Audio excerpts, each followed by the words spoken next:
السلام علیکم ورحمۃ اللہ وبرکاتہ۔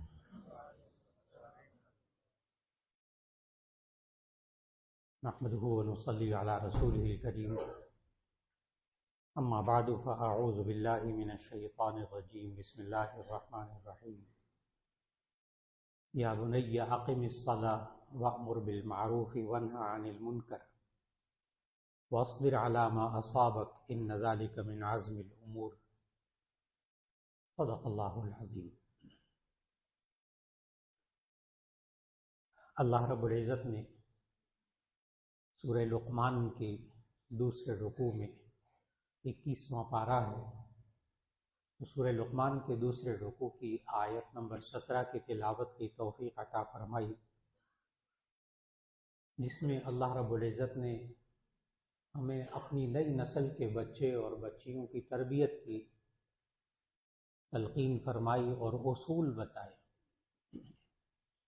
اور اس آیت میں آج ہمارے نوجوان بچے اور بچیوں کے بارے میں جو ماں باپ کی بڑی پریشانیاں ہیں، ان پریشانیوں کا حل اس ایک آیت میں موجود ہے۔ اور یہ حل بتانے والا اللہ ہے جو ہمارا خالق ہے، اور یہ صرف پاکستان کے بچوں کے لیے نہیں، یہ صرف مکہ اور مدینہ کے بچوں کے لیے نہیں، یہ قرآن تو ساری دنیا کے انسانوں کے لیے، کسی ماحول میں رہتے ہوں، کسی علاقے میں رہتے ہوں، کسی زبان کے ہوں، مختلف رواج ہیں مختلف قوموں میں، مختلف ملکوں میں، مختلف خاندانوں میں، سب اپنی جگہ رہے۔ اسلام ان پہ کوئی پابندیاں نہیں لگاتا، ہر شخص اپنے ملک، اپنے قوم، اپنے وطن، اپنے قبیلے، خاندان کے مطابق زندگی گزارے۔ کوئی گرمی کا ماحول ہے، کوئی سردی کا ماحول ہے، کوئی اسلام پابندیاں نہیں لگاتا۔ اللہ تو خالق ہے ساری کائنات کے انسانوں کا، اور وہ اصول بھی ایسے بتاتا ہے جو کائنات میں ہر جگہ جاری ہیں، ایک جیسے ہوں۔ اللہ نے معاشرے کے اندر جو پریشانیاں ہوتی ہیں ان سے بچانے کے لیے انسان کو اصول بتائے قرآن مجید کے اندر۔ آج انسان کی بہت بڑی پریشانی ہے نئی نسل کو برائیوں سے اور بے حیائیوں سے روکنا، بہت بڑا مسئلہ ہے۔ چاہے کوئی کتنے ہی لبرل قسم کے ماں باپ ہوں، وہ جنہیں بچوں کو آزادی ہونی چاہیے، کھلا ہونا چاہیے، کھلا ماحول ہونا چاہیے، دین بھی ہونا چاہیے، دنیا بھی ہونی چاہیے، کتنے لبرل ہوں ماں باپ، کتنے ذہن کو وسیع رکھنے والے کشادہ ذہن کے ماں باپ، لیکن ایک وقت ایسا آتا ہے کہ وہ سوچتے ہیں کہ ان کے اندر برائی نہیں ہونی چاہیے، ان کے اندر بے حیائی نہیں ہونی چاہیے، فکر ان کو بھی پیدا ہو جاتی ہے، لیکن ایک وقت آتا ہے۔ سوال یہ ہے کہ اس کا حل کیا ہے؟ لقمان علیہ السلام نے اپنے بچوں کی جب تربیت کی تو وہ تربیت کے اصول، قرآنی اصول، خالق کے بتائے ہوئے اصول، آیت جو پڑھی وہ سورہ لقمان کی آیت نمبر 17، 21واں پارہ ہے۔ یا بنی اقم الصلاۃ، اے میرے پیارے بیٹے تو نماز قائم کر۔ اس نماز کا ثواب اللہ تعالیٰ آخرت میں عطا فرمائے گا انشاءاللہ۔ لیکن جب ہم اپنے بچے بچیوں میں، اپنے گھروں میں نماز کا نظام رائج کریں تو ایسی صورت میں ان پر اثرات کیا ہوں گے؟ ثواب آخرت میں ملے گا انشاءاللہ، دنیا میں کیا ہوگا ان کے ساتھ؟ اس کے لیے 21ویں پارے کی پہلی آیت پڑھیے گا، اس کا ترجمہ سنیے گا، آپ کو اندازہ ہوگا کہ نماز کیسے اثر کرتی ہے۔ اللہ تعالیٰ نے ارشاد فرمایا 21ویں پارے کی پہلی آیت میں، اتل ما اوحی الیک من الکتاب واقم الصلاۃ ان الصلاۃ تنہی عن الفحشاء والمنکر۔ بہت سے لوگ ایک سوال کرتے ہیں جب ان کو کہا جاتا ہے نا نماز کے بارے میں، تو وہ کہتے ہیں خالی نماز سے کیا ہوگا، کچھ کرنا بھی تو چاہیے نا، کوئی تربیت بھی تو کرنی چاہیے اولاد کی۔ کوئی جملہ کہتے ہیں کہتے خالی نماز پڑھنے سے کیا ہوگا؟ وہ بالکل نہیں سمجھے اس آیت کو، انہوں نے کبھی ترجمہ نہیں پڑھا ہوگا اس آیت کا، 21ویں پارے کی پہلی آیت کا، ورنہ یہ جملہ کبھی منہ سے نہ نکالتے کہ نماز پڑھنے سے کیا ہوتا ہے، خالی نماز پڑھنے سے کیا ہوتا ہے۔ کچھ بچوں کی تربیت تو کرنی چاہیے نا، یہ کیا نماز نماز ہر وقت، یہ جملے سنتا ہوں لوگوں کے، لیکن ان بیچاروں نے نا 21ویں پارے کی پہلی آیت پر اس کا ترجمہ نہیں پڑھا۔ خالق کا بتایا ہوا اصول ہے، اتل ما اوحی الیک من الکتاب، آپ تلاوت کیجئے، خطاب نبی صلی اللہ علیہ وسلم کو، بتانا پوری امت کو ہے، اتل ما اوحی الیک من الکتاب، یہ جو آپ کی طرف کتاب وحی بھیجی گئی اس کی تلاوت کیا کیجئے، اس کی تلاوت کیا کیجئے۔ اتل ما اوحی الیک من الکتاب، صرف تلاوت، ابھی اس کو سمجھنا، اس کو پڑھنا وہ بات کی بہت اچھی بات ہے، بہت بڑی بڑی بات ہے، صرف تلاوت، صرف تلاوت کرنے سے کیا اثر ہوتا ہے یہ نبی صلی اللہ علیہ وسلم نے سمجھایا، بہت مستند حدیث، نبی صلی اللہ علیہ وسلم نے فرمایا ان القلوب تصدع كما يصدع الحديد بالماء، یہ جو انسان کے دل ہوتے ہیں ان کو کبھی کبھی زنگ لگ جاتا ہے، جیسے کہ لوہے کو پانی سے زنگ لگ جاتا ہے، ان القلوب تصدع كما يصدع الحديد بالماء، کبھی کبھی دلوں کو زنگ لگ جاتا ہے جیسے لوہے کو پانی سے زنگ لگ جاتا ہے۔ یہ ہماری نئی نسل کے بچوں پہ کبھی کبھی زنگ لگا ہوتا ہے، وہ زنگ کی وجہ سے آگے اثرات مرتب ہوتے ہیں، اور وہ زنگ کیا ہوتا ہے؟ اگر آپ ماں باپ نے محسوس کرنا ہو نا وہ زنگ، تو آپ میں سے ایک ایک آج کے بعد اس زنگ کو محسوس کر سکے گا کہ میرے بچوں پر زنگ لگا ہوا ہے کہ نہیں لگا۔ جب دل پر زنگ لگا ہو تو پھر وہ یہ کہتا ہے نماز پڑھنے سے کیا ہوتا ہے، قرآن پڑھنے سے کیا ہوتا ہے، یہ حلال کمانے سے کیا ہوتا ہے، یہ سود کھانے سے کیا ہوتا ہے، کیا فرق پڑتا ہے، یہ دوسروں کو ستائے، دوسروں کے مال پہ قبضہ کریں، کیا فرق پڑتا ہے؟ یہ دل پر زنگ ہے جو منہ سے نکلتا ہے، یہ دل پر زنگ ہے جو منہ سے نکلتا ہے۔ جب دل صاف ہوتا ہے پھر یہ نہیں ہوتا، پھر اس کو پتہ چل جاتا ہے نماز پڑھنے سے کیا ہوتا ہے، سود کھانے سے کیا ہوتا ہے، دونوں باتیں اس کو پتہ ہوتی ہیں۔ نبی صلی اللہ علیہ وسلم نے جب یہ فرمایا کہ دلوں پر اس طرح زنگ لگ جاتا ہے جیسے کہ لوہے کو پانی سے زنگ لگ جاتا ہے، صحابہ نے بھی آگے سے سوال کیا قیل یا رسول اللہ وما جلاؤها، اس زنگ کو کیسے صاف کریں، دل کے زنگ کو؟ فرمایا بتلاوت القرآن وکثرت ذکر الموت، قرآن حکیم کی تلاوت کر کے موت کو زیادہ یاد کریں۔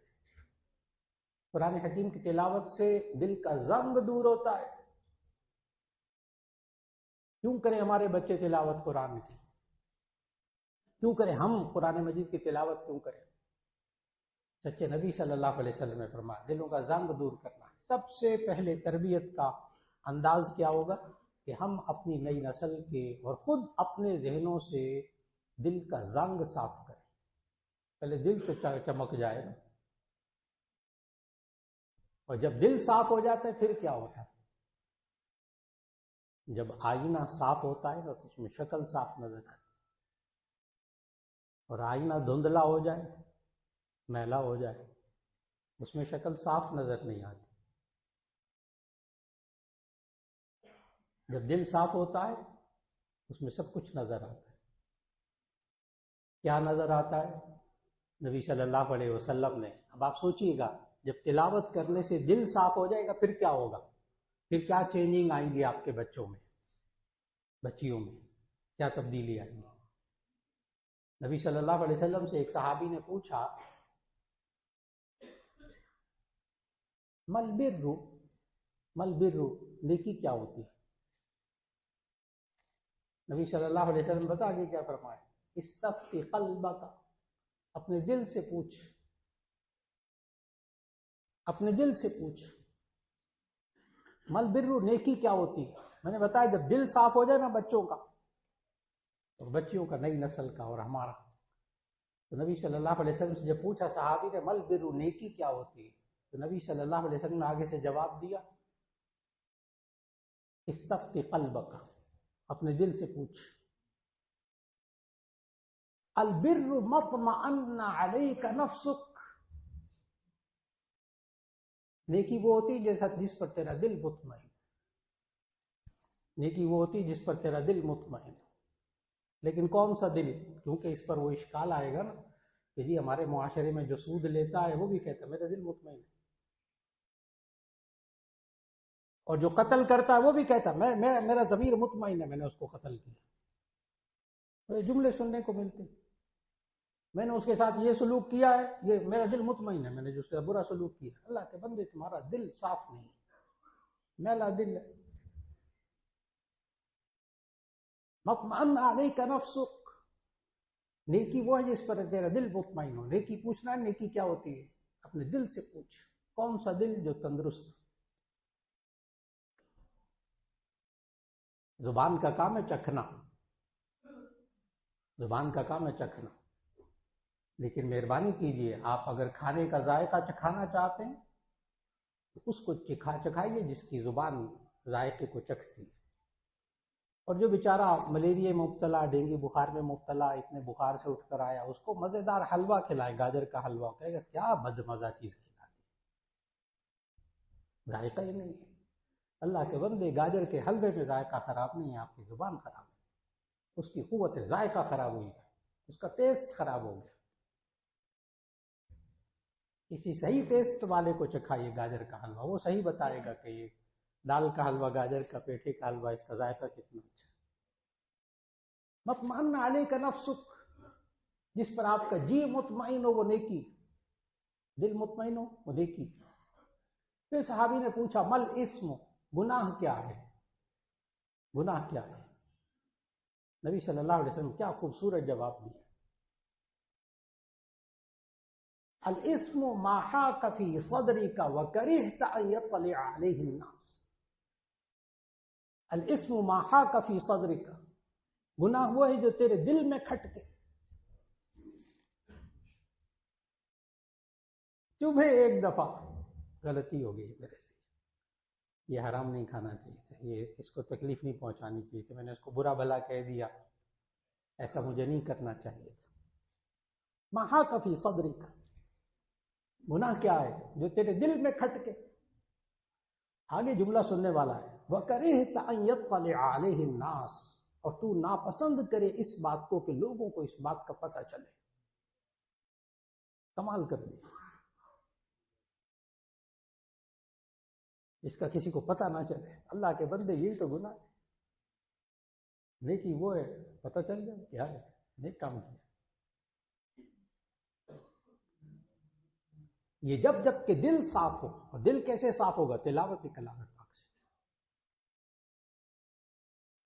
بات یہاں سے چلی.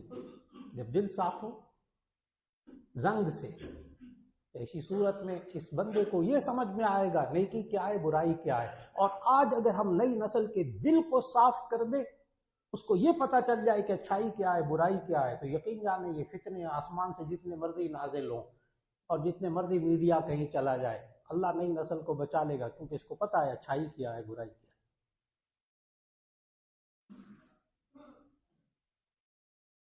تو 21ویں پارے کی پہلی آیت، اتل ما اوحی الیک من الکتاب، آپ کے پاس جو وحی بھیجی گئی ہے تلاوت کیجیے اس کتاب کی. وَأَقِمِ الصَّلَاةَ، اور نماز قائم کیجیے. إِنَّ الصَّلَاةَ تَنْهَى عَنِ الْفَحْشَاءِ وَالْمُنکَرِ، بے شک نماز انسان کو بے حیائیوں سے، برائیوں سے روکتی ہے. شروع میں نے عرض کیا تھا ہمارا بہت بڑا مسئلہ کہ ہم اپنی نسل کو، نئی نسل کو بے حیائیوں، برائیوں سے کیسے روکیں.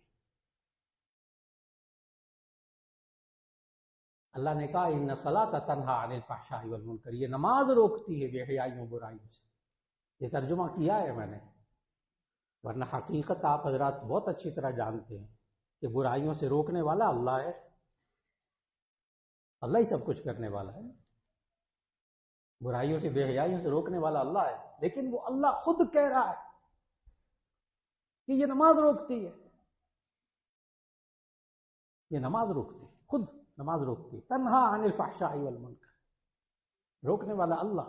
لیکن اس وقت اللہ نسبت کس کی طرف کر رہا ہے؟ نماز کی طرف. کہ یہ نماز روکتی، بذات خود روکتی بے حیائی اور برے کاموں سے.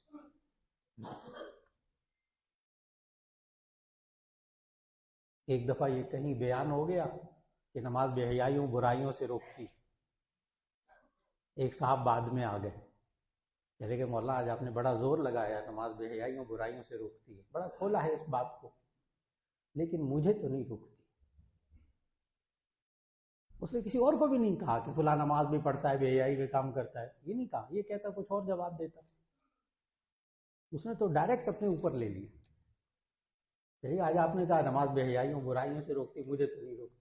یعنی میں نماز بھی پڑھتا ہوں 5 وقت اور دوسرے غلط کام بھی ہو جاتے ہیں مجھ سے، کہ نماز مجھے تو نہیں روکتی بے حیائیوں برائیوں سے.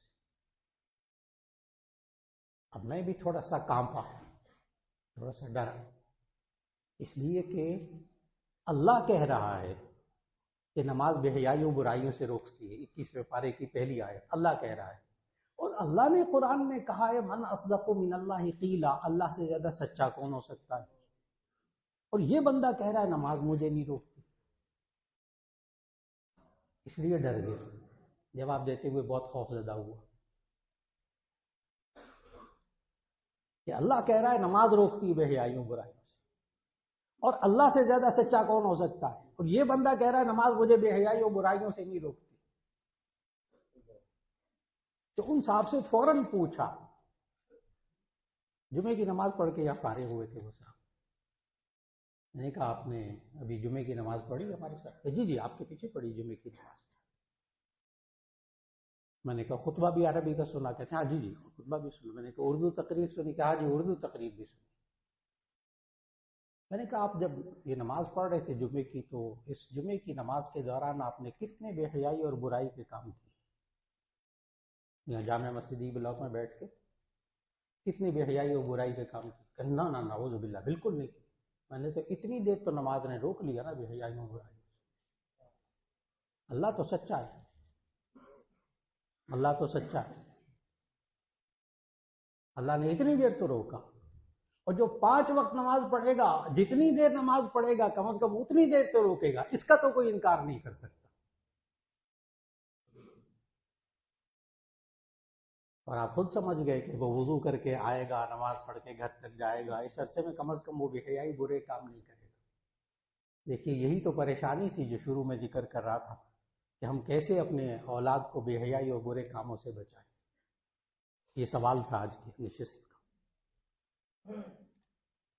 لیکن میرے عزیزان محترم، جو آیت میں نے پڑھی نا، اس آیت کے پہلے لفظ میں غور کیجیے. یا بنی اقم الصلاۃ، سورہ لقمان آیت نمبر 17، 21واں پارہ ہے. یا بنی اقم الصلاۃ، اے میرے پیارے بیٹے تو نماز قائم کر. اب ایک اہم بات کی طرف توجہ دلانا چاہتا ہوں. تمام مفسرین نے یہاں یا بنیہ کا جو ترجمہ کیا ہے نا، وہ کیا ہے اے میرے پیارے بیٹے، کیونکہ بنیہ یہ ابن ان کی تصغیر ہے. اے میرے پیارے چھوٹے سے بچے، پیار بھرا کلمہ ہے یہ. یا بنی اقم الصلاۃ، اور اللہ نے قرآن میں یہ استعمال کیا، اے میرے پیارے بیٹے تو نماز قائم کر. معلوم ہوا کہ جب اپنے بچوں اور بچیوں کو نماز کی طرف لانا ہو تو پیار سے لانا. یہ جو ہم سختیاں کرتے ہیں نا دینی معاملات کے اندر، اس سے اولاد دین سے باغی ہوتی ہے، یا ڈپریشن کی مریض بنتی ہے. دب گئی تو ڈپریشن، کھل کے سامنے آ گئی تو فرسٹریشن، باغی. اصل میں درمیان میں تربیت میں جو پیار ہونا چاہیے وہ نہیں ہوتا. ویسے ہم سمجھتے ہیں ماشاءاللہ، ہم بہت سمجھدار ہیں الحمدللہ. جب ہم دنیا سکھاتے ہیں نا تو بڑے پیار سے سکھاتے ہیں. کیسے؟ جیسے ہم نے اپنے بچوں کو چلنا سکھایا. یہ پہلے پیدا ہوئے تو لیٹے رہتے تھے، پھر تھوڑی دیر بعد کرولنگ شروع کر دی، ریڑنا شروع کر دیا. پھر ہم انگلی پکڑا کر مہینوں ماں باپ ہم محنت کرتے ہیں اس کو چلانے کے لیے، پھر وہ چل پڑتا ہے. ہم مہینوں محنت کرتے ہیں اس کو کھانا کھلانے کے لیے، دودھ پیتا بچہ تھا، اس کو کھانا کھلاتے تھے، بڑی مشکل سے کھانا کھلانا سکھایا ہے۔ کبھی وہ آدھا کھانا کپڑوں پہ گرا لیتا تھا، آدھا منہ میں جاتا تھا، آدھا ناک پہ لگتا تھا، آدھا یہاں سے لگتا تھا، تب کہیں وہ کھاتا تھا۔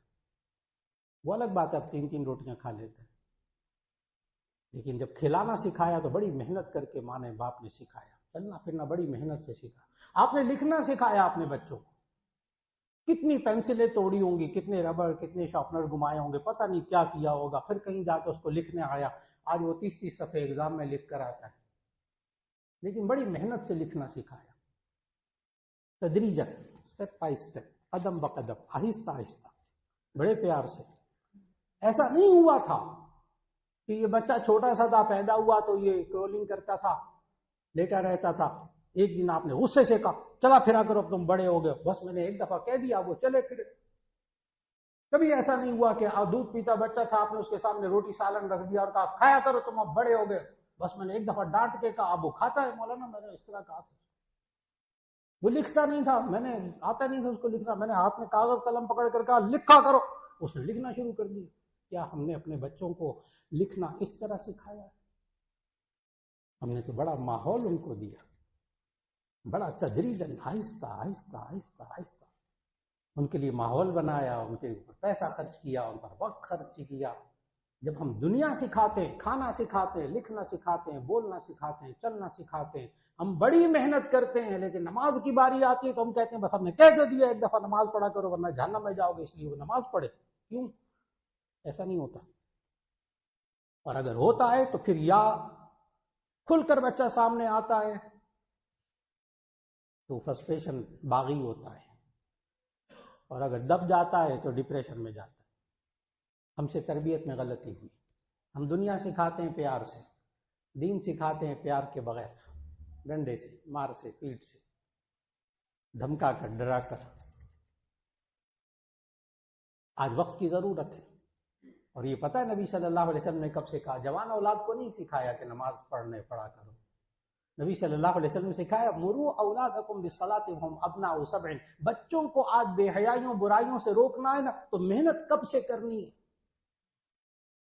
کب سے کرنی ہے، جوان ہونے کے بعد نہیں سکھایا۔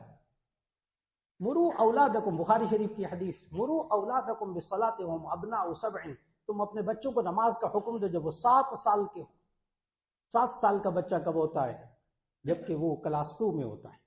5 سال کے بچے کو ہم کلاس 1 میں ایڈمیشن دیتے ہیں، کلاس 2 کلاس 3 کا بچہ 7 سال کا ہوتا ہے۔ کلاس 2 کے بچے کو نماز پوری پڑھنی آنی چاہیے، وضو سنت کے مطابق پورا آنا چاہیے کلاس 2 کے بچے کو، غسل اس کو 100% طریقے سے سنت کے مطابق آنا چاہیے کلاس 2 کے بچے کو۔ 7 سال کے بچے کو ابھی نماز فرض ہونے میں 7 سال باقی۔ بے حیائی سے بچانے کے لیے، برائیوں سے بچانے کے لیے کتنی پہلے محنت کرنی پڑتی ہے۔ 7 سال کے ذہن میں رکھیے گا، 7 سال کے بچے کے ذہن میں بے حیائی اور برائی کا تصور بھی نہیں ہوتا، بے حیائی برائی کا تصور ہی نہیں ہوتا، اس کے ہارمونز ہی ڈیولپ نہیں ہوئے ہوتے۔ اس وقت سے اس کو اس چیز کے لیے تیار کرنا ہے جو بے حیائی اور برائیوں سے روکتی ہے۔ اللہ توفیق دے دے ہمیں کہ ہم اپنے معاشرے کے اندر جاگ جائیں اور دین کی تربیت کرنا۔ اگر ہم چاہتے ہیں ہم اپنی نئی نسل کو اپنے گھروں کے اندر سے بے حیائی اور برائی کا خاتمہ کریں، بہت پہلے محنت کرنی ہوگی، اور آخر میں پھل اللہ تعالیٰ خود عطا فرما دے گا۔ وآخر دعوانا ان الحمد للہ رب العالمین۔